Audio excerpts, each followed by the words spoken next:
Senator Williams. We're live. Okay, we're live, Senate Education Committee on the afternoon of May 7th. We are we're playing 9:55 today, obviously, but we're taking a quick diversion to hear a proposed amendment to H 930, the Chronic Absenteeism Bill, offered by Senator Bullock. Thank you so much, Senator Bongartz. I really appreciate you letting me come in. Thank you, committee, and Senator Williams online. I'm sorry this is coming in so late, but we've all been very busy. So the truancy bill just sort of came on my radar very late in the game. And I really appreciate your work on that bill. Having been a teacher, I know what a struggle it is to sometimes get kids to school. So thank you. This just has to do with the provision around homeschooling, which I also really appreciate in that bill. Thank you for doing that report. This is in particular, there's so much great work that is done in homeschooling, and it's often a really great option for families and kids. There are times, unfortunately, when things can go wrong in a homeschool environment. And there was recently a really good article in the New York Times about this. So I think it's something that we all need to pay attention to. This amendment would just ask that and you can read section 7A(b)(1), it's about enrollment. Prior to acknowledgement of enrollment as required pursuant to subdivision 2 of the section, the secretary or designee shall provide notice of the enrollment application to the superintendent of the student's resident school district. So a district would notify that a student was going to be moving to a homeschool environment. And then it says the superintendent and Department for Children and Families shall notify the agency if there are documented and unresolved concerns related to child welfare, educational neglect, or truancy involving the student. And we just had a very quick conference here, impromptu, saying that we should probably add to the extent possible or Allowed by law. Allowed by law, to the extent allowed by law. So I'm hoping that you all will consider this amendment. I think it's an important one just to make sure that we're protecting kids to the greatest extent that we can. And look forward to hearing your reactions. Just to make sure that we understand it, this is a very narrow amendment, if I'm reading it correctly, that would apply only during the school year. So I guess it could, well, during the school year, if the Just during the school year. child. Yeah. It's school to homes. But the only reason you'll contact would be if there was suspicion of. What it says here, neglect, educational neglect, child welfare, or truancy. Any of those. Thank you, sir. Senator Gulick, how does DCF know that there's this transition happening?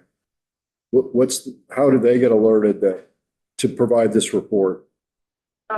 So it says the secretary or designee shall provide notice of the enrollment application. So when the AOE finds out that a student is making a transition, then they would allow the school district to know what's. Right. I see the school district is aware.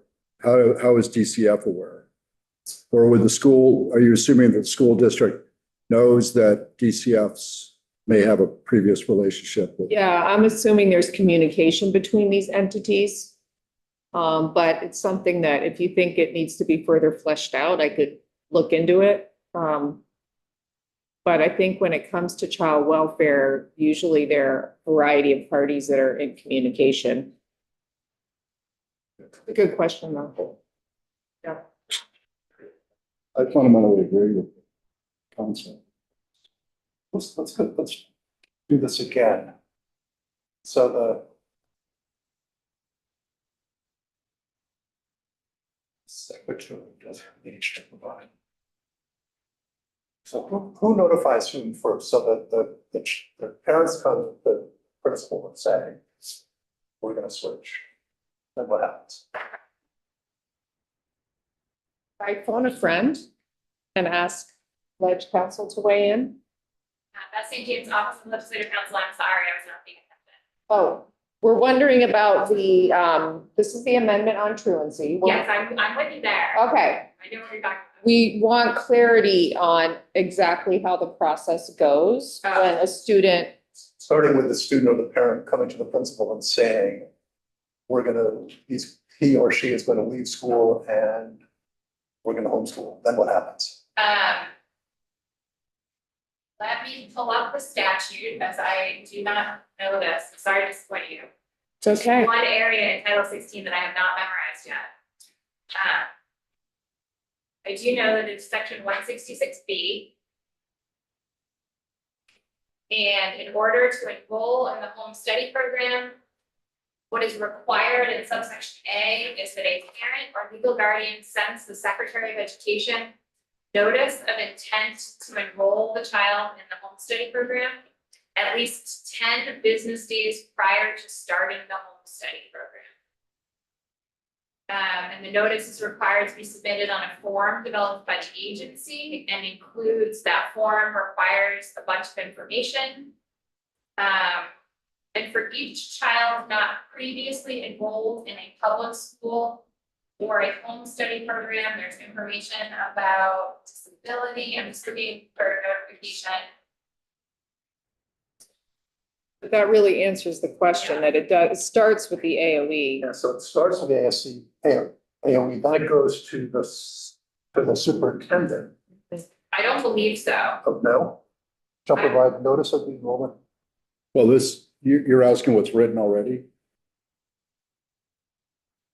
This is modification of what's written.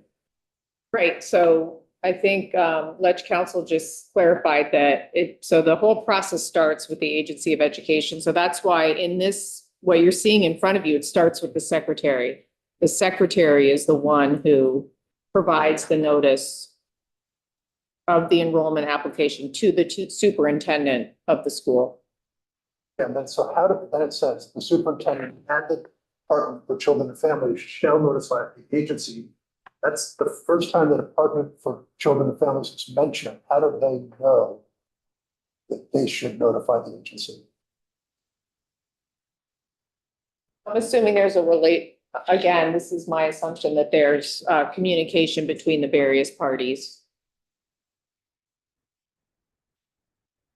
And it could be the superintendent and or the Department of Children and Families, depending, on the situation. Yes. I support the underlying concept, and I think, though, that it's maybe generous to assume that branches of government or parts of government are communicating with each other, even though it would make sense that they are. I think we all see that in our various ways, but regardless, I would be supportive if there was clarifying language, perhaps, that superintendent will check the DCF in some way or another, confirm that there is or isn't an ongoing investigation or unresolved concerns related to child welfare. I think maybe instead of unresolved concerns, maybe it should be ongoing investigations or findings. I think I could try and work with Ledge Council between now and third reading to answer some of these questions, but it seems as though you're okay with the concept, but we can try to fine tune it a little bit between now and tomorrow. That's okay. Okay, And you can put it off to the calendar. awesome. Thank you so much. Appreciate it.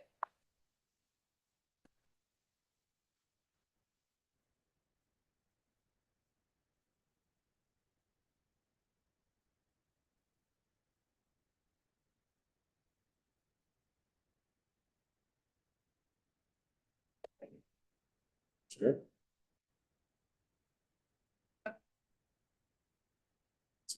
Yeah, I know. This long afternoon. We're. Okay. Let's see. It's H930. H930, what we just did. I don't know if people realize that there's no outside of that door. That's why the latches lock is out, to make sure we don't get locked in there.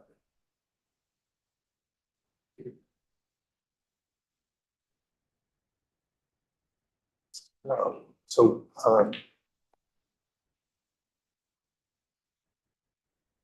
guess we have the option of starting either where we left off yesterday or starting with the changes that were made yesterday. Why have to choose one or the other? One of the changes from yesterday. We're now working on a new 4.1.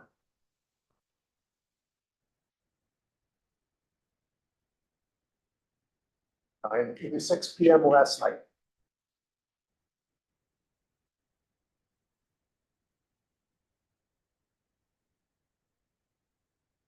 Beth St. James, Office of Legislative Counsel. Great, Office of Legislative Counsel. I'm just logging into Zoom.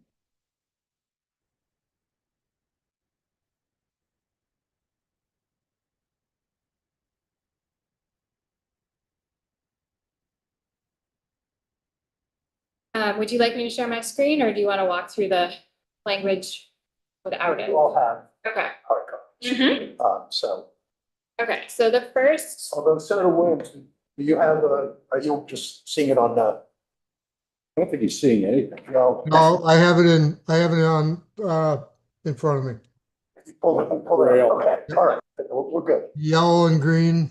Yeah, okay. okay, so we're gonna go to the we're gonna go to page 2, subsection C. This is a new language in section 1, which is your legislative intent section that reads, "It is the intent of the General Assembly to create a statewide education system that encourages and supports local elementary schools, central middle schools, and comprehensive regional high schools that provide each student with universal access to career technical education." Good.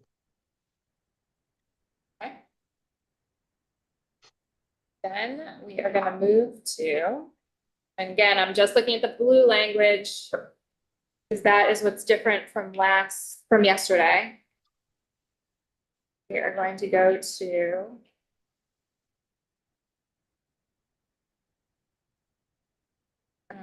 we're gonna go all the way to section 13, starting on page 31. This is the study committee process statute or section.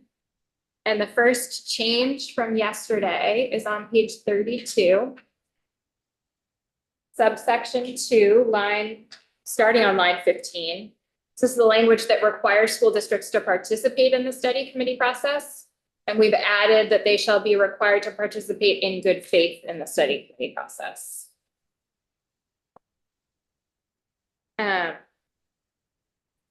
Then if we go over to page 33, subsection C, this is the subsection that previously required subdivision C on page 33, line 18. This subdivision required study committees to explore the advisability of operating a regional high school. And we've added language here to mirror the intent language that we walked through just a second ago. So a study committee shall also explore the advisability and feasibility of a contemplated new unified union school district, providing for the education of its resident students through local elementary schools, central middle schools, and comprehensive regional high schools that provide each student with universal access to CTE. So just mirroring that intent language. The rest is only because it. The rest is blue because this is the reporting requirement that I overhauled last night based on our conversation. So if you remember, the House version and the draft we looked at yesterday had 2 different reporting requirements for a study committee. One for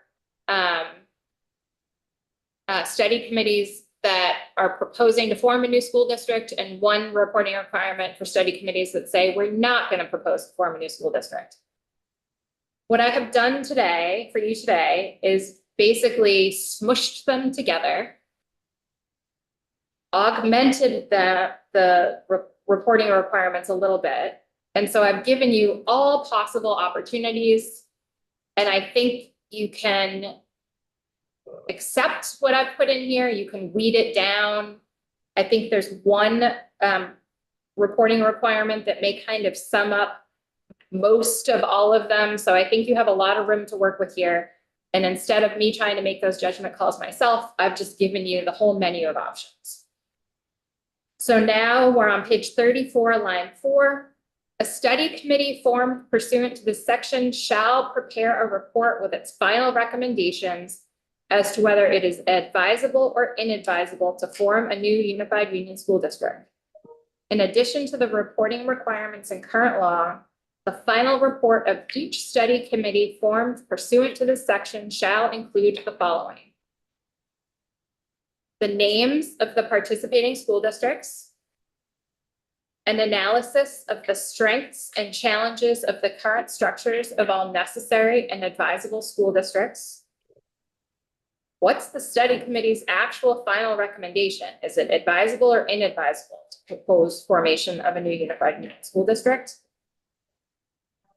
An analysis of the educational advantages and disadvantages likely to result from the formation of a new school district, or, I'm on page 35, some other configuration of school districts, including maintaining current school district boundaries while creating efficiencies on a regional level using options available under current law. An analysis of the financial advantages and disadvantages likely to result from formation of a new union school district, or some other configuration of school districts, including maintaining current school district boundaries while creating efficiencies on a regional level using options available under current law. An analysis of the likely operational and financial viability and sustainability under the foundation formula of the new proposed unified union school district or some other configuration of school districts, including maintaining current school district boundaries while creating efficiencies on a regional level using options available under current law. An analysis of how the final recommendation will enable the study committee member school districts to, under the foundation formula, maximize operational efficiencies, promote transparency and accountability, and encourage and support local decisions and actions that provide substantial equity of educational opportunities that lead resident students to achieve or exceed the state's education quality standards, all at a cost that parents, voters, and taxpayers value. And finally, if the decision of the study committee was not unanimous, an analysis of the minority view of the committee. I think some of that is duplicative. There's nothing legally wrong with being duplicative, but I wanted to give you all of the options. Can you remind me, I know it refers back to another section about who receives this report. These member school districts participating in the study committee will receive the report. Mm-hmm. And if the study committee is recommending formation of a new union school district, then the study committee goes to the secretary and the state board. Okay, so I had a few sequenced thoughts going on in my head. Number one, you know, we try to have certain studies and things go to the committees of jurisdiction. I know that might yield its own opinion, but it has been suggested in various realms that we have joint legislative oversight committees when we do not meet. We have one for judiciary, we have one for pensions, some retirement. We put the retirement one together after we felt like we did some work, but that the work needed monthly attention from legislators outside of the session. Do we want a joint education oversight committee outside of session to hear these reports and understand the progress and be more ready to receive the information when we get back into session? So you mean for this summer? I'm talking about for whenever we're not in session. Those, Permanent basis? I hadn't got as far as permanent, but the retirement one was made permanent because we can always dissolve them if we don't think they have value.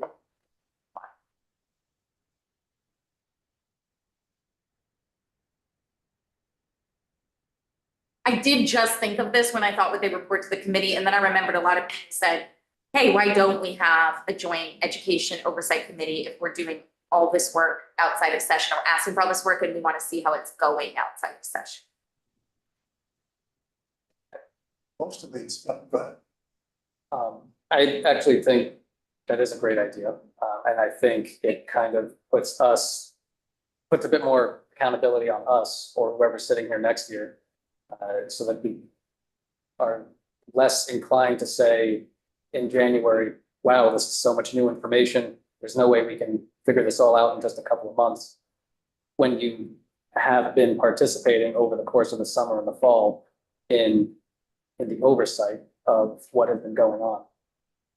So I think that could be a worthwhile concept to explore.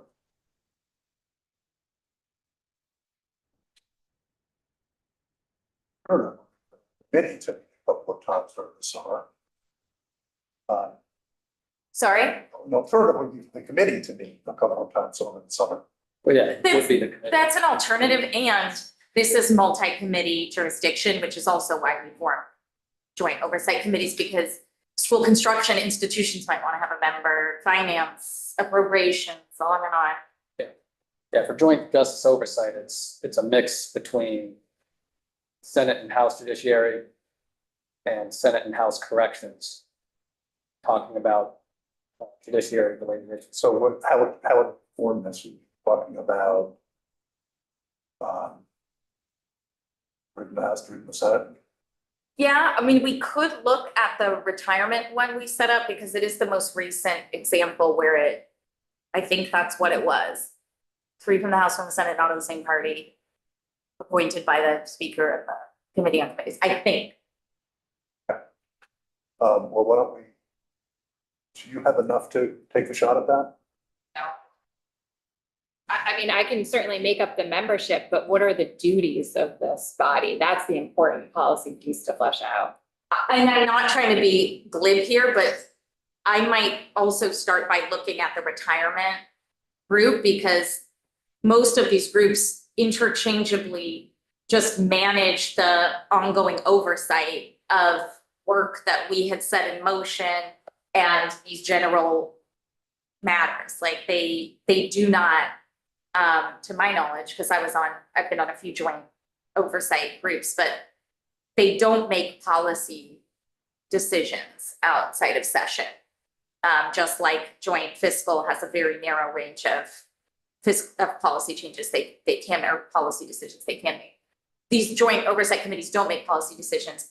They make the stakeholders come to them once a month or so and report on progress, et cetera.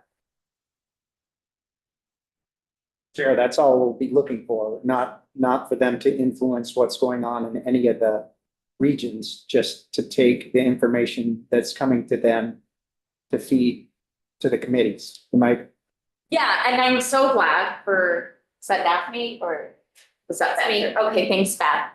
So, I mean, this is the only one I was here for creating, I think. And I think it went through government operations, but that's also because of the pension issue. So just a note, I don't know if our committee is allowed to create oversight committees. I think it would go to rules also. But like Beth, you tell me at some point, doesn't have to be right now, if I'm being too flippant in the idea that we leave the language purposefully vague in a lot of these so that they have broad oversight authority to bring in whomever they want in their area of jurisdiction.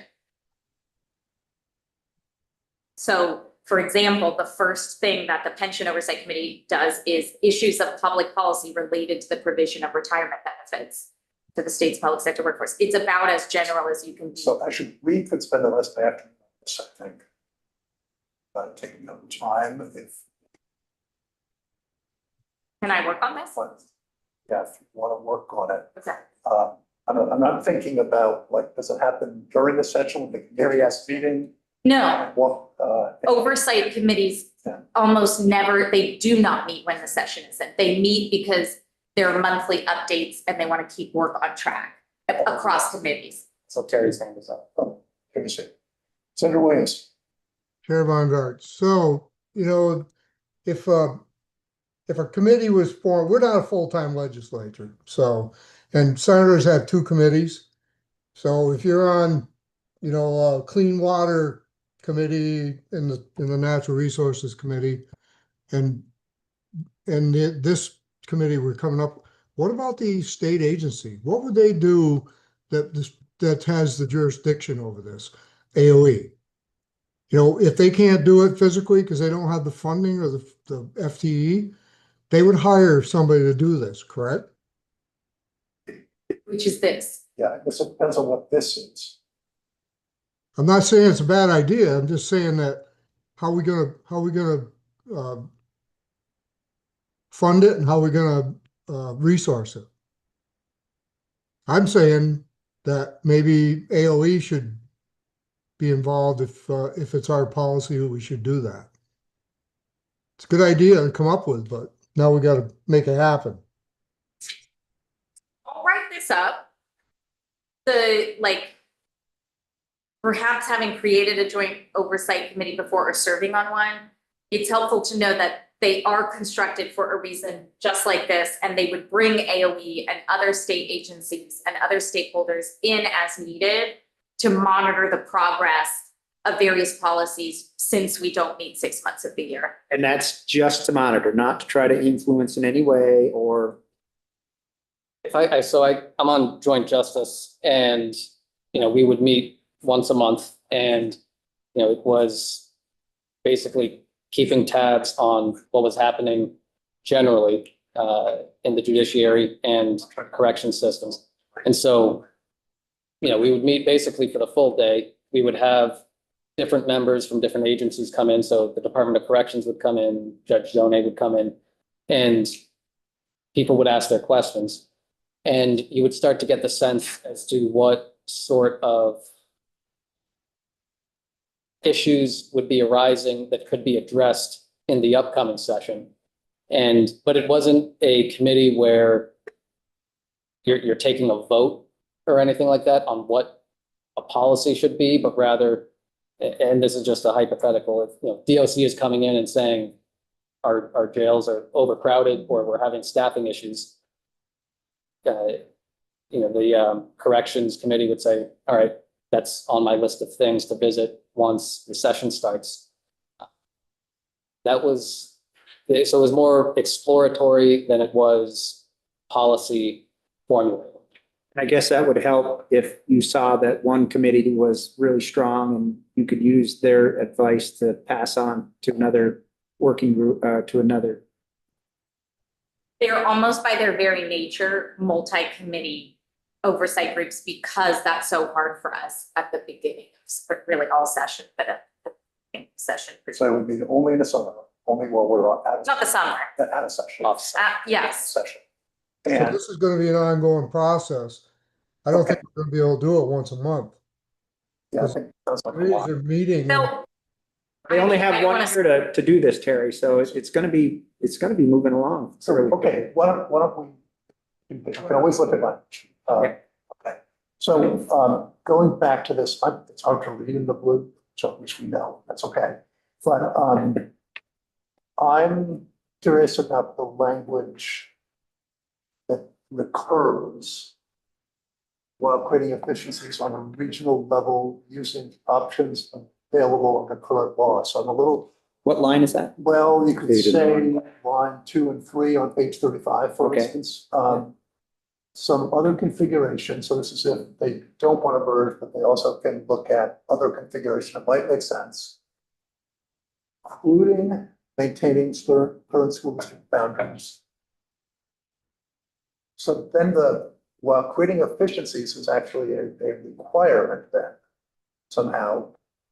On a regional level, without merging, that sounds like kind of a mini seesaw maybe or something? Or I'm not sure. No, what- we talked about this yesterday, and there are several current provisions of law that are available to both school districts and supervisory unions with a mind towards creating efficiencies. One of those is the formation of a BOCES. So if you create mandatory seesaws, that's already taken care of. But if you didn't, then the option to form a BOCES is on the table. There's already a provision in statute that allows supervisory unions to contract for services across supervisory unions. And there is a provision in current law that allows school districts to jointly operate schools. So those are just some of the provisions that exist under current law that you would need to make no governance changes to, that theoretically could create efficiencies. And so we talked about this yesterday as me coming back to you all with a broad reference to the options available under current law to sweep in anything that's available. So what's giving me pause about this is that when the facilitator gets them together, we actually want the real discussion to be about mergers. And this is like, kind of like a quick and easy out from having those discussions. So I think that's one of the reasons why I had separated out the reporting requirements from advisable to inadvisable. The ask of me today was to come back to you with the same reporting requirement for all outcomes. And unless I were to say, if the recommendation is to form a to form a new union school district, then report on these things. And if the recommendation is not to form a new union school district, then report on these things. I guess I'm at a loss for, I'm just giving the options, right? I know what you're doing. Yeah. Oh, okay, then I will stop. Well, by that I meant, I didn't mean to be asking you why you did this. That's what my point was. I know you're trying to do what you're trying to do what yesterday's discussion asked you to do. And I'm trying to figure out what it actually means. Oh, okay. And Chair, how it will land on the ground. Could we put in writing that we want an emphasis on merging first? And then because they got to give us a reason why they're not, that if they're going to show us the efficiencies of how they're going to work with the foundation formula, staying in their current state, then that answers that question, because that's what the governor's looking for. That's what we're looking for. That's what our V's are looking for, is to show, one, give us the guideline, guardrails of what you want from us, which this spells it out. I believe the whole Vermont school system knows we'd like to see more consolidation, but under local control. So I believe what the attorney has written is pretty good. I wonder if we're gonna go this route. We might want to think about on line 18, page 34, putting a period after the word district, then saying something more to the effect to set this up in the event that the decision is made that a merger does not make sense, then. So we want to keep the emphasis on mergers and things. Yes, Senator Sheen. So I'm not trying to backtrack here too much, but what Senator Heffernan mentioned a second ago kind of is bringing me back to what's on page 33, lines 1 through 6. And I'm still not quite clear on how that could encourage mergers. Because it seems, as far as I can understand it now, it looks like it could make them a bit more convoluted. I mean, it's taken me 2 days to, I think, fully understand this language here. So I'm also not quite sure where it came from. So can we get some more of an explanation on how this change could impact the studies or the facilitation? I think what it says is that same study the area would be pulled together but a district with a different operating structure will not force or deem necessary to a merger. Because otherwise, that one district would have to completely change their operating structure. So And now they can. That they can means- Talk about doing that. They can do it voluntarily. But everyone's Right. volunteer. Yeah, it's voluntary anyway. right, but couldn't there be some benefits to districts change? So I guess like a non-operating district being required to merge with an operating district, would that not potentially help out that non-operating district a bit more if we're trying to merge them together? Yeah, think you're. Unless it happens voluntarily, then they're being forced to. And there's nothing there saying they can't do it voluntarily. So this whole thing is. But if they're necessary to merge though, then that, Then when they vote no, it'll kill the whole project. That's what will happen. if who votes Well, the non-operating district. Well, but anyone can vote no. Yeah, and I'm saying this is to say that they can be necessary would almost count. When you vote no, you have to have the evidence to show that when we go to the foundation formula, you can survive.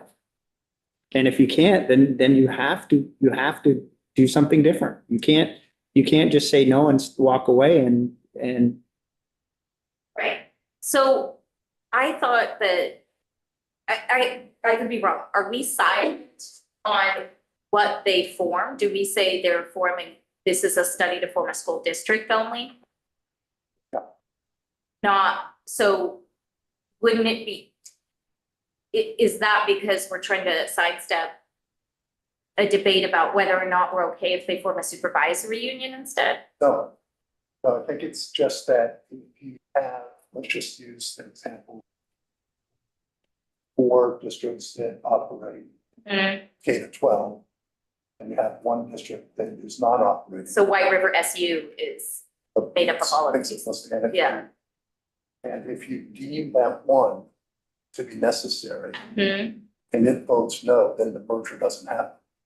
okay, And when we heard testimony, I think it's one bit of testimony we've heard throughout our travels, and that we heard all winter from rural Vermont, it's that they value the non-operating status is very important. So first, they can brought in, they can discuss, they can decide what they want to do it.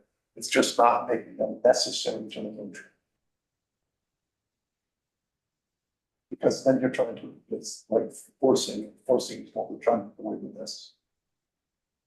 okay, I Across the mean, board, across the board, it's voluntary, we're trying to. well, when we had this discussion with the mapping, the compromise that everyone agreed to was supervisory district or supervisory union. This seems like it's going out of its way to do something that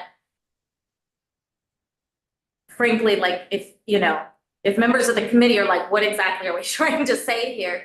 The question is, why can't we just allow these groups to look at supervisory districts or unions if we think that otherwise things might fall apart if they're only asked to look at districts? I think this doesn't have anything to do with supervisory units or supervisory districts, it's just the district markers.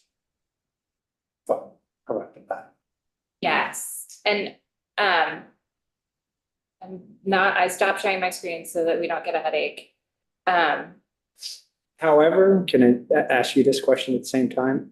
If the group decides, no different than our task force, said, oh, I know you wanted us to do SDs, but after sitting down and discussing this, we believe an SU is the best fit for our region, if you will, lack of better words. They have the ability to do that currently in this verbiage. There's nothing in section 13 related to supervisory unions. It is about the formation of new union school districts. Section 13 asks for these study committees to consider, I'm on page 31. Let's see.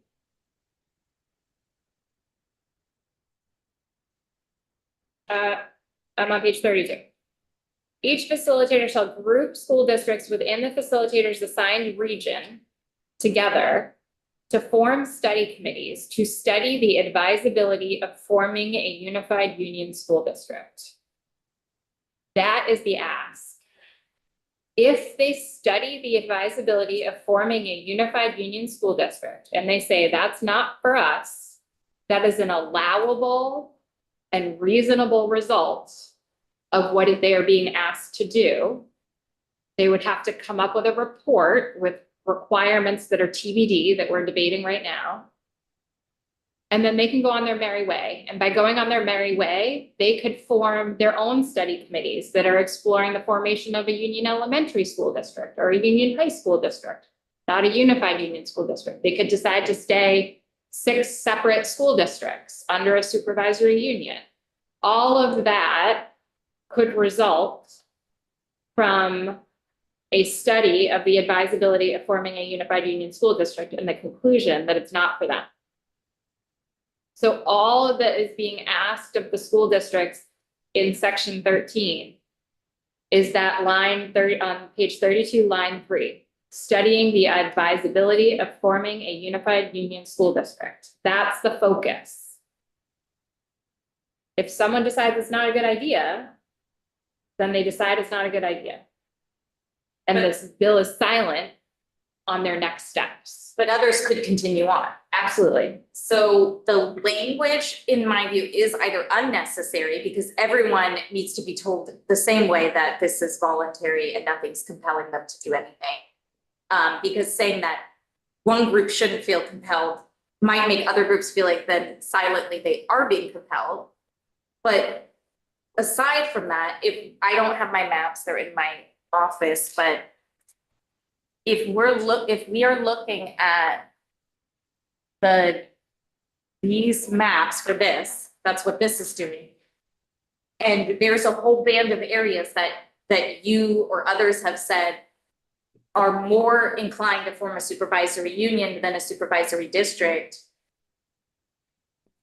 Why wouldn't we just want to allow for that possibility and have that discussion with the other committees if the idea of sitting down to try and talk about the district would be a non-starter for some of those communities anyway?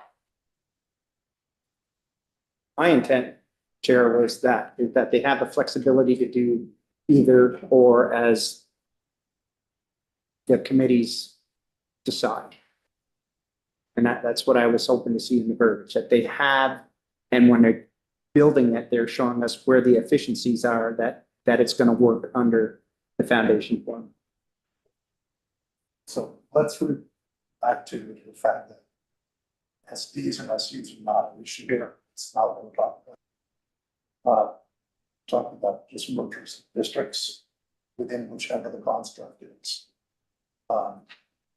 And once you have worked with the facilitator within the district to which you're initially assigned, then there can either be a voluntary, yeah, we're going forward, or we're not. And it's only then, this is only saying that this after you decide to go forward, you can go forward with all the districts deemed necessary to merger, which means that if anyone votes no, there's no merger. Or you can have one of the 5, and I'm making up that number, be deemed possible. Like it would be nice, it would be nice if you joined, but you don't have to. But they're automatically lumped in as advisable, even if they would want to be considered necessary on this, if there are different operating structures. Sometimes they, oh, I see what you're saying. Yeah, they'd be advisable, but it wouldn't, So they could still be in or out depending on the vote in the end. of the district. I thought if it's advisable, Yeah, so, I'm trying to get attention.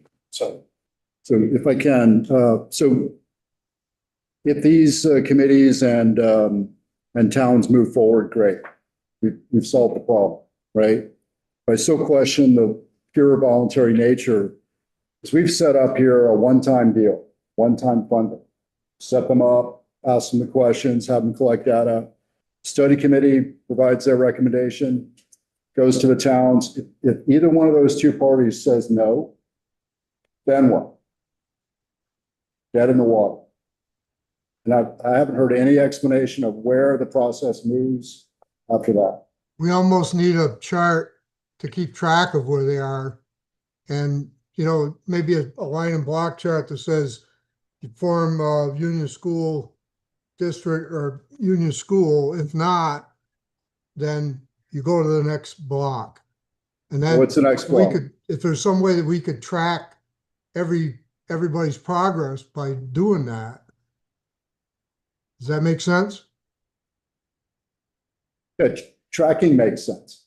Yeah. We're all gonna have to keep tabs on what's happening here. But what happens when either the study committee and or the town say no? What's the next block? Then we gotta give them the next block. What are we gonna put there? I just wanted to verify that, because I want to make sure I didn't lose the track here. so Senator Schumer, are you suggesting that you would like to see lines 5 and 6 on page 33? pardon me, what did you say? Are you saying you'd like to see lines 5 and 6 on page 33 deleted? No, I mean, I think lines 1 through 4.5 should be deleted, and then where it starts, nothing in this act shall be construed, that should be kept. Because I still, I'm not seeing what benefit exists Okay. in the whole Okay, picture that's fine. for 1 through 5. Let's just. I'm open to being persuaded, but I'm still not seeing. Let's try that on. I'm sorry, what are we trying on? We're trying on, deleting lines 1 through the midway section, line 5, So, on page 33. so subdivision A would start with nothing in this app, okay. I'm gonna go ahead and say I would reword the whole thing and get more to what I think I heard from Senator Williamson Weeks, which is the rest of that section talks about if a study committee identifies that this will work or this won't work right away, they were allowed to bring other people in. I feel like that should lead the essence of this section, is like they were allowed to, you know, like discuss at that point what other for configurations might. We have, so that's here. Let's go. Yes, there is subdivision, So I then would take out 1 through 6 because nothing in this act compels the merger of any school district. That's true. Okay, I mean, we could debate that, but I don't want to debate like some are more compelled than others. Yeah. it's on one. Yeah. so is the ask to take out lines 1 through 6? Okay. I think we want to encourage them to go to the next step. And just let us know they're doing it. If they all just say, we're not gonna form a union school, then we should be able to go, they need to keep going on with the process. So there is no process. So you would need to invent that process. Correct. So let's, go to page 34 at the bottom. And I was suggesting maybe putting a paragraph for district. The line. I'm sorry, line 18. Okay, 34. And then instead of saying or, start with the new preface language that says, and this goes back to separating what Senator Weeks had been looking for a bit, but in the event that they make the decision not to merge, part of the report would be within the rationale for not merging, an analysis of this section of what's on page 35. I'm happy to do that. We get back to the two separate reporting requirements, which if that is your ask, that is fine. May I make a suggestion? Yeah. This is 110% a policy choice. But I kind of tripped over myself saying, I think there's some duplicativeness here and maybe you want some or not others. If your goal is to just have one reporting requirement for both options, may I suggest subdivision 7? Page 35. Page 35, line 16. Thank you.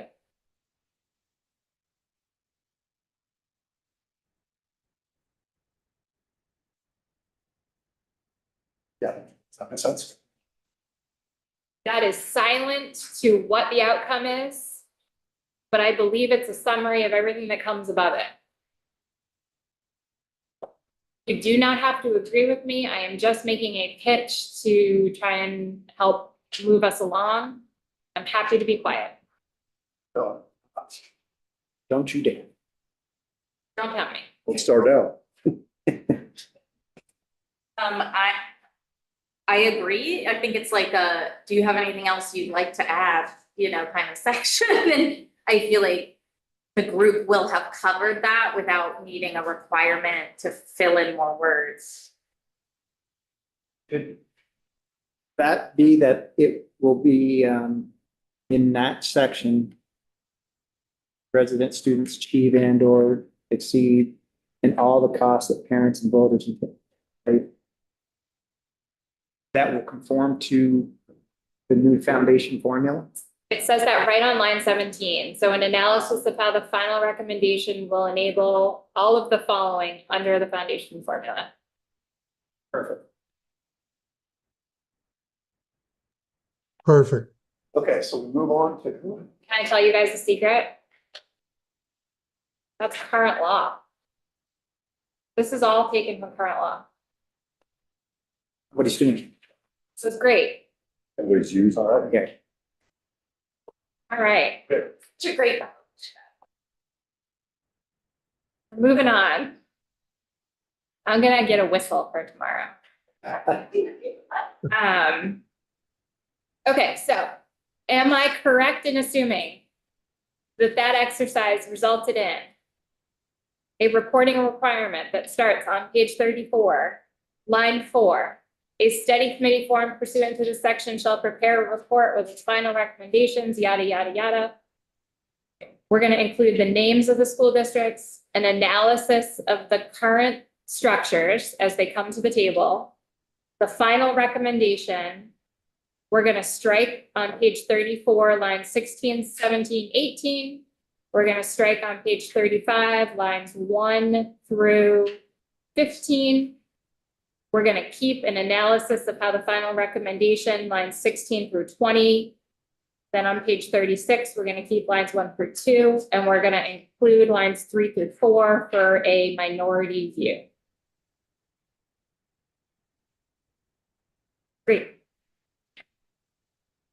And I say great, not because I am making any judgments on your policy choices. Great, because we're moving on. Subsection E, I should not have highlighted this. Just so bad at highlighting. This is language that's been traveling in here from the House. Members of a study committee that determines it is inadvisable to propose the formation of a new unified union school district. This is the language that says you can then continue on your way however you want. You can form a new study committee with different members. You can form a new study committee with the same members, but you are looking at a different construct. What was a one-time shot with the study committee? As required under section 13, but subsection E is telling you there's still current law available. And if you want to avail yourself of current law, you could go off on your own. Not necessarily money. Correct. No, I'm just trying to be the one to take it on that I hear and make sure it's reflected back. And put in, I don't know if I'm missing what's available under 16 BSA Chapter 11, but isn't this a place where we could say they could pursue any formation option available, not just a school district option? So chapter 11 is the Union School District Formation Study Committee process.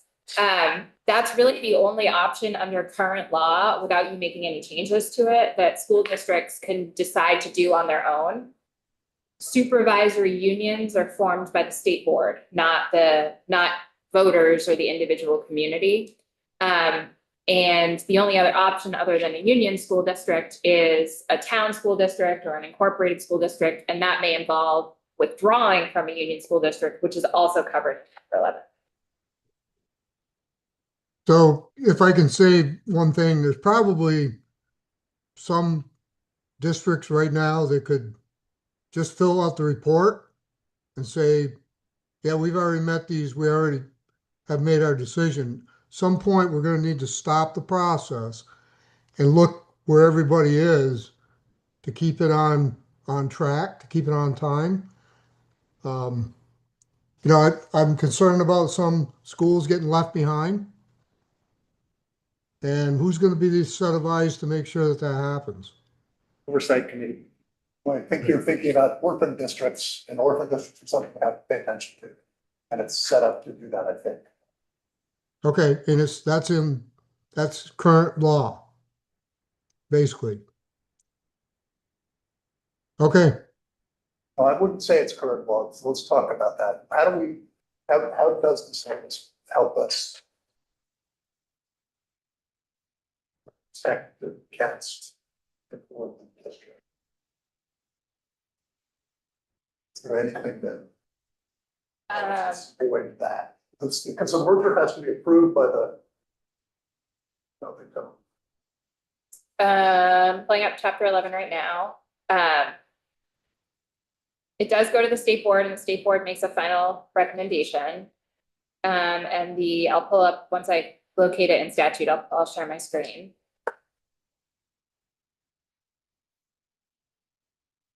While Beth is doing that, besides the reality that there's like more layers of complication, why would we not want supervisory unions and districts to all be having these conversations about bigger supervisory unions and districts?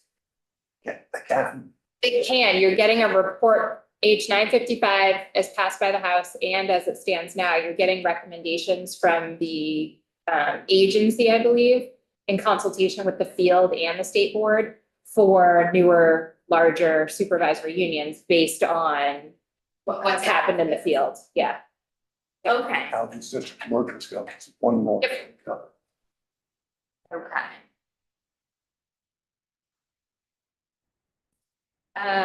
To your question about orphan districts. Share my screen and show you what the state board's analysis looks like. This is analysis when they are deciding whether to approve a merger. It's not necessarily approve a merger. I'm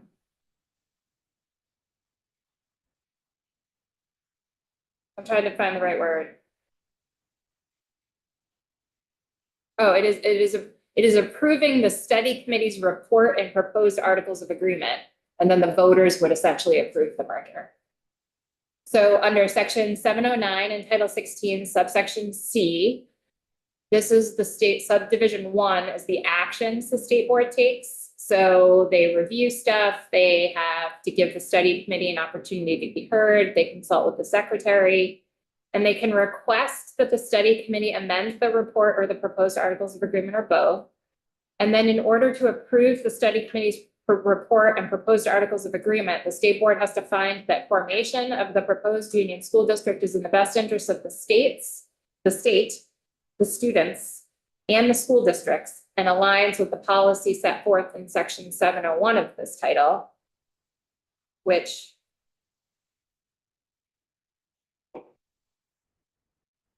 you all just adopted as the reporting requirement analysis here.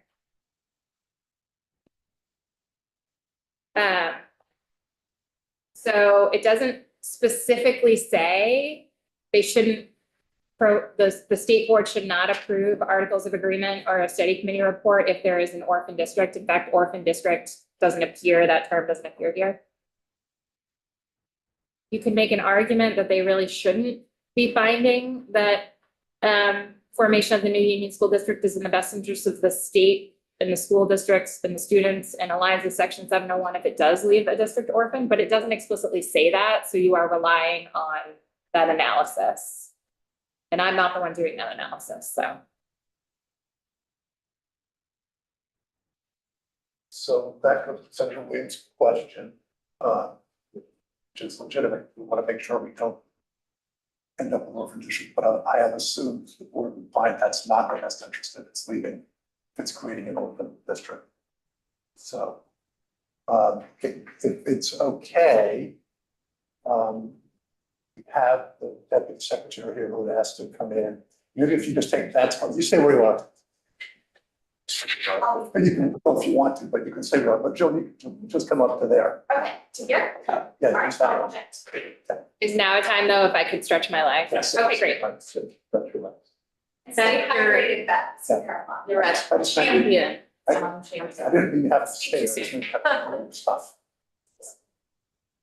So we have with us, Ben? Yeah. All right, for the record, Michelle Grace Campbell, Deputy Secretary of Education and Chief of Operations. I think it can be brief today because you're heavy into the larger ed transformation work.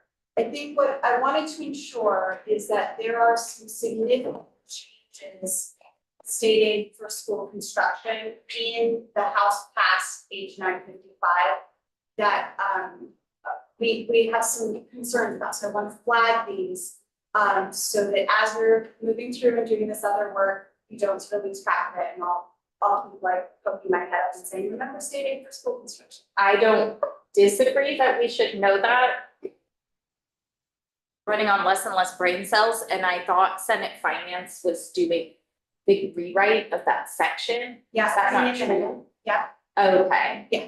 So you, Still some unresolved issues in the okay, amendments. so you, yeah, We're paying attention to it because it's live drafting Mhm. right now. yeah, But so I think I can be pretty brief in sort of signaling some things for you all to be looking at. And Senate Finance, when I was in there, and their amendment is a response to the testimony that I provided. They did also say, you know, there's a piece of this that belongs to Senate. So they also want to make sure that you have it. okay. So I think the sort of critical things to signal, so you have some very brief written testimony from me, you have a slide deck, I don't even need to necessarily go through.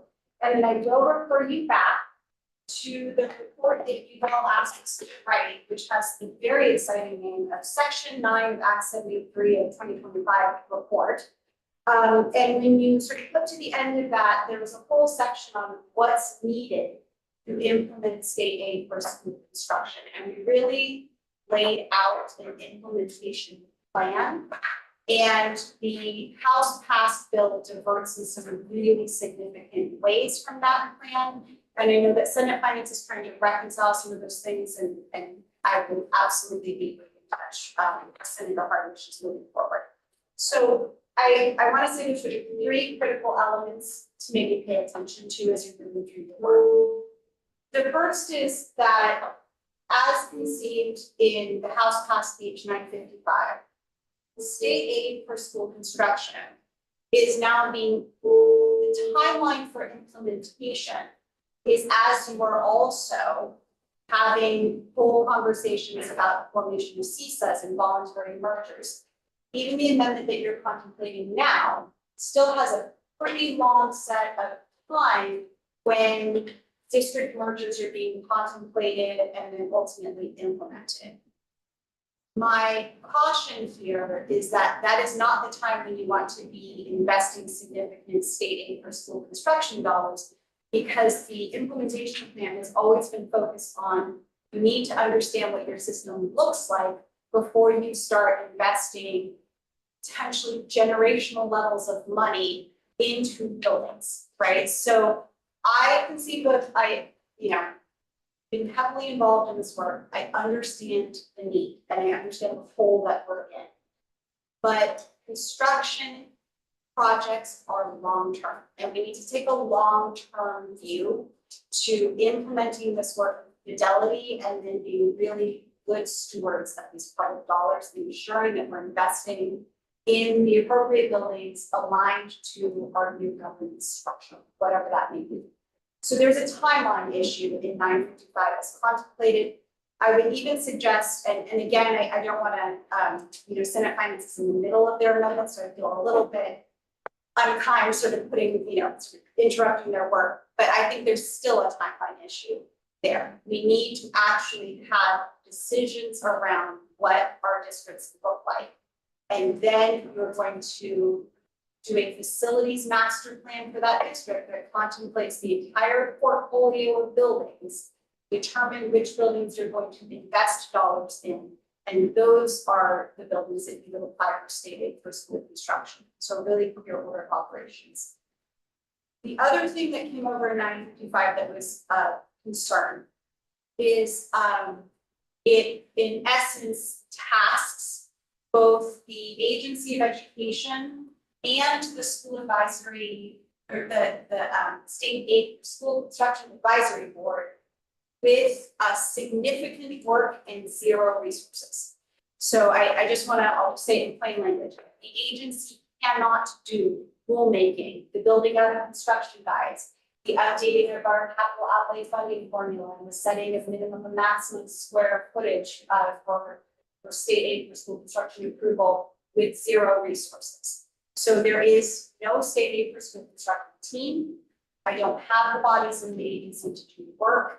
So there's just an order of operations, and I'm just sort of, you've heard me say this a lot recently, we can't do the work without the resources. So there's an issue there. And I know that Senate Finance is looking at ways to address that, but this brings me to my third concern.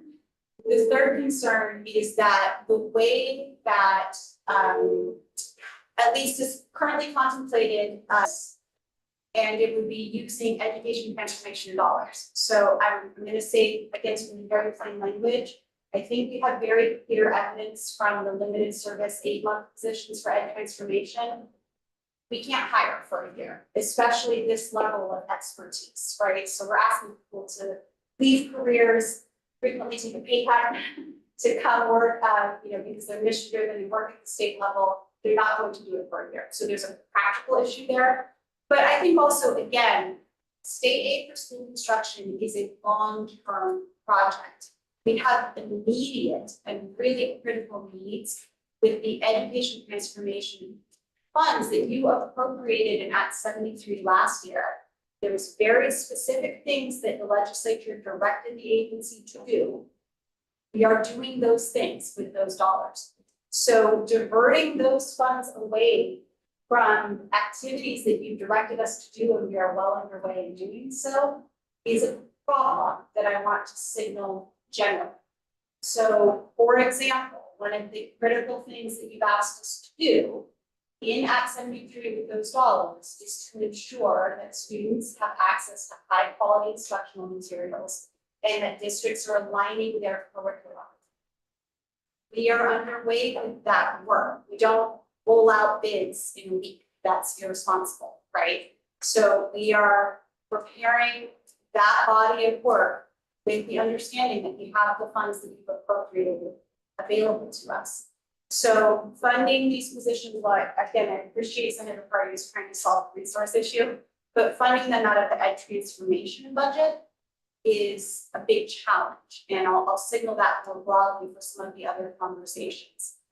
You all appropriated us with funds with specific directions to do specific work, and we are doing that work. And when you're now potentially defunding us for that work, that's something that you may want to consider.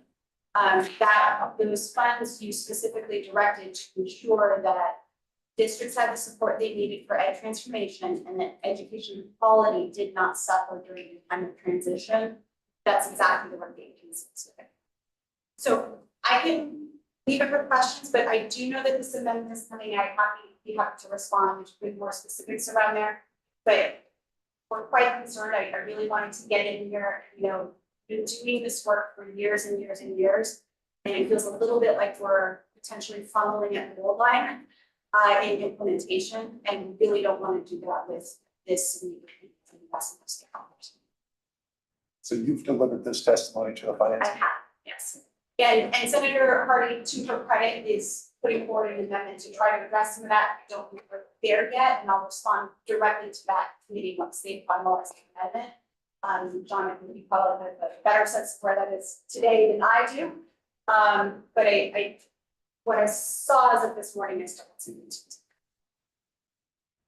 So this is a committee, we do have joint jurisdiction over this topic. We is not, the amendment though, it's not something we have Yes. seen or likely to look at until after. Yeah. Yep. So I'm only responding to, I wanted to signal what was in my. I appreciate it. Senator Ron, let's go. So the reason that I have asked institutions to be looking at this question as well is because so many of the questions are around how do we prioritize capital construction. I don't think anybody's trying to keep me from the Massachusetts School Development Authority, but I haven't been able to reach them. Try. Okay, Senator Harrison has been in touch with them. My understanding of their model is it's a dotted line to their agency of education, but it is its own department that gets input from the treasurer's office, the buildings and grounds, because I mean, this is why school construction used to live within the capital bill and the institutions committee. It is just as much a question of where, why, how, the bricks and mortar, as it is the educational vision of what happens inside. So I have sent the chairs, well, I've sent the 2 chairs and the vice chair of finance since I've been having this conversation with him, but also the chair of institutions, the summary I have of the Massachusetts model, because maybe we bring in Representative Emmons, but I very much want to set up something that has the capacity to do this well. I personally don't think it's set up for success if it's 1 or a handful of positions in AOE. I don't think that's a best practice around the country when we're talking about competitive grants and bonding for new facilities across the state. That is an institution's question in large measure that has a whole system that we've designed. Yeah. So the development of the language around the state aid for school construction was about a 3-year process, right? And so it began with the task force. And the task force looked at models from across many states, including Massachusetts. Incidentally, the Massachusetts program was actually grounded in the work that Vermont did through the original state aid for school construction program, which was housed in the Agency of Education successfully for years. So the rules and regulations and approach that Massachusetts took was actually borrowed from the agency, the Vermont Agency of Education. We did look at that model. The Massachusetts model runs on about 70 staff.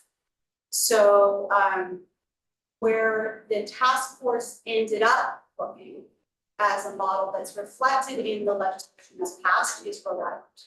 So in Rhode Island, the state aid for school construction is housed within the agency. And again, it's actually based on the Vermont model from 25 years ago. So we actually laid the groundwork for what Rhode Island did and then really expanded.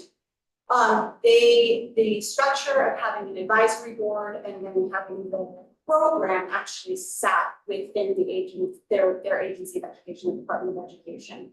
is the model that was ultimately recommended by the task force and then taken up by the legislative group and is reflected in the past legislative language. Their program runs very successfully and they manage, gosh, they're well over $2 billion at this point. And how many staff do they? Five. And our staffing model is Yeah. built on their staffing. I mean, model. also So we Rhode have- Island is very small geographically, so, you know, there are some. But more Not students sterile. and a similar portfolio of buildings and a similar portfolio of buildings. So there was real similarities. This body took a lot of testing from Rhode Island. So just so you know, it was, I don't want you to think that folks didn't look at Massachusetts. We also looked at Florida, we looked at Tennessee, we looked at West Virginia.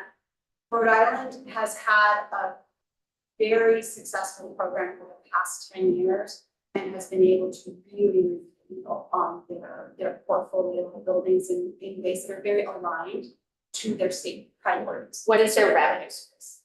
They are doing the debt service bonding that is in your original legislation. So that authority also works with all of the communities that are bonding. Yes. And essentially says maybe you can't, Yes. like, until you go through other processes, you're not high on the competitive That's list. exactly right. They do a lot of technical assistance, actually working with communities to get the community buy-in. They're very successful in getting the bonds passed. The communities are, because they've done a lot of engagement. And they do have, we're really borrowing Rhode Island's home. Okay. Our legislation is very. And they also manage oversight of career technical education facilities. And is that like either, does that need to be said here so that it doesn't get lost? The career and tech ed, Yeah, don't believe so, but I think that we're pretty confident in it. okay, But I will confirm, because it is also like, if it's wrong, for instance. Shane. Taking that as a question. We're actually gonna go through this section of the Sure. discussion in a few minutes. Construction is very important, but I think what's more important is that we get our schools and that main on this, not worry about the construction until next year, that keep it either a study group or what have you, but not have it take up so much time in this bill. Because we want to get to a more efficient school system. And as these regions get together, we'll have a better idea where our buildings are at too. But to put so much time in on funding and when we don't have any money to fund it, I see as a real waste of time and that we need to get our districting and that settled. And it shouldn't be such a big part of the bill. That's just my opinion. Just want to acknowledge, there is, in the House Pass 955, and John can speak to this prior to the higher degree of technical knowledge like that. But there are some sticky questions, some kind of down the road questions that are answered in your. So if you don't take it up, I would say, hold on to some of the language. There's some smart thinking in there. But it is the sort of down the road sort of technical, once you get a program up and running, I think there's good thinking there. It's just out of alignment with the work that you just signaled. There are steps that could be taken to prepare the system, right? So the reason that you didn't see a request for positions in this FY27 budget is that the governor's been pretty clear and consistent that he needs to see the new governance structure before he wants to see an investment of money, right? So that's it. It's not a lack of recognition of the need. It's when do we responsibly do this? You don't want me having staff doing the job, right? So that's one piece. The other piece that I would signal is that you all created a facilities master planning grant 2 years ago. It is a requirement, an eligibility requirement that any school that's applying for state aid for school construction with a district level facilities master planning grant or master plan. You created a grant and acknowledgement that there's cost associated with that. that might be a step for next year's funding that grant. So that it's what facilities master plans take a year or two, particularly with the level of community engagement that we are asking of it in statute. So there are some concrete steps we can take to do so. I'm happy to come back in next year with, those sort of recommendations. Chair Baumgart, Thanks. could you ask the deputy secretary to get a little closer to the mic? I'm only getting like every other word. She doesn't have one, so we didn't I've think never of that, been- sorry, but it's okay. Okay. Yeah, there's a number of things that have to be done here simultaneously if we're gonna get to the finish line. You know, we got all the contracts that we gotta get sorted, we got all the real property that has to be decided what's gonna be used and what's gonna be purchased new. Maybe we could realize some money, these things have to happen simultaneously, and I don't think we're on the right track to do that. It's gonna take multiple agencies getting involved to make this all happen. And I do, an area of concern for me, that was made really clear to me this morning. I'm just gonna share an anecdote that I think is illustrative of the issues you're grappling with. Is we have two districts that are side by side who have been talking about a potential merger for a very, very long time. And have certainly had the option to do so and have never done so. One of these districts is getting ready to make a significant investment in one of their buildings that by any measure, if you looked at it, would likely not be the building where they would potentially have their middle school in the future if they merged.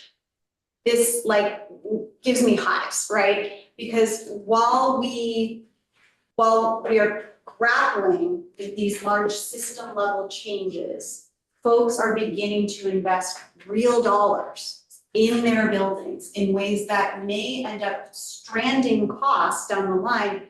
But the other reality of sort of humankind here is when we make an investment, then we want to hang on to it, right? So you've heard me say this before, clarity is kindness in these conversations. The more clarity we can give districts about where things are heading, and the sooner we can do so, the more effective their decision making will be. And they will, one of the things that I have discovered over and over and over again is that when you tell districts what the guardrails are and what the plan is, they will begin solving the problems.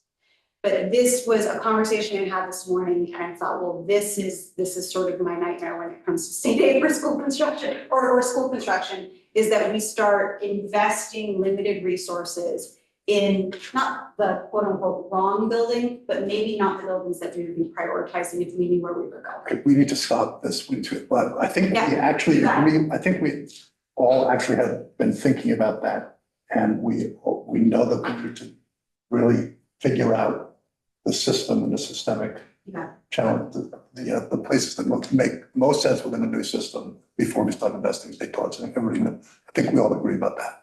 There is still, my last question is to make sure we aren't creating incentives and disincentives in different places, right? So if we're saying we need the capacity to help districts fully merge and take advantage of the best savings of the foundation formula, that there may be an unintended incentive that districts want to bring money in before they have to worry about whether or not the foundation formula will make it difficult for them to fund school construction. So have we separated school construction fully and debt fully from the foundation formula or from other merger conversations? No, and that's something that's in 955 that's passed by House. So that was one of those areas where there was some thinking that went into how do you deal with legacy debt, we would call it. And I know that's something that folks are grappling with. The way that it's drafted, John, correct me, it's been a minute since I looked at the original draft, is a pretty significant investment of state bonding capacity to pay off those bonds. And there are trade-offs, right? If you're paying off legacy debt, then what are the consequences of that for future state construction aid. Try to stay out of the long conversation because I have other folks who are the experts in that area, but you're pointing to something, right? You don't want to disincentivize mergers because folks don't want to take on somebody else's legacy debt. But they also do get the advantage of the brand new renovated building. So there's a, I know that there's part, a but push and pull. is the legacy debt gonna include the 4 years from now until a merger might take place? I think those are conversations to be had. John, do you? The legacy debt, John Gray, Office of Legislative Counsel, the legacy debt aid cutoff, which is I think what you're asking about, Yeah. as passed by the House, is the end of 2025. Okay, So currently, the language would not capture any new school construction in that piece. Of course, you could change that, but that's the. Right. Our version at this point has taken that section out. right, this is what, I mean, we really have to think about what disincentives or incentives we're creating in the next 4 years. I mean, I can understand districts might want to try and make decisions otherwise that are not in the best interest of the state in the next 4 years. And we should, this is why I think I wish institutions or somebody who wants to talk about bonding and debt and facilities, because We should continue the markup. Yep. We should continue the markup. Yep. Um, Agreed, and some of their Office of the Treasurer and then the Vermont Bond Bank, I think are probably the folks you would want to talk to about that as well. And Rep. Emmons was on our legislative task force working group, so she's a wealth of historical knowledge. Thank you. All right, thank you. Sure. Thank you for tracking. Is there an opportunity to take 5 Yes. for vital break? Yeah. Thanks, sir.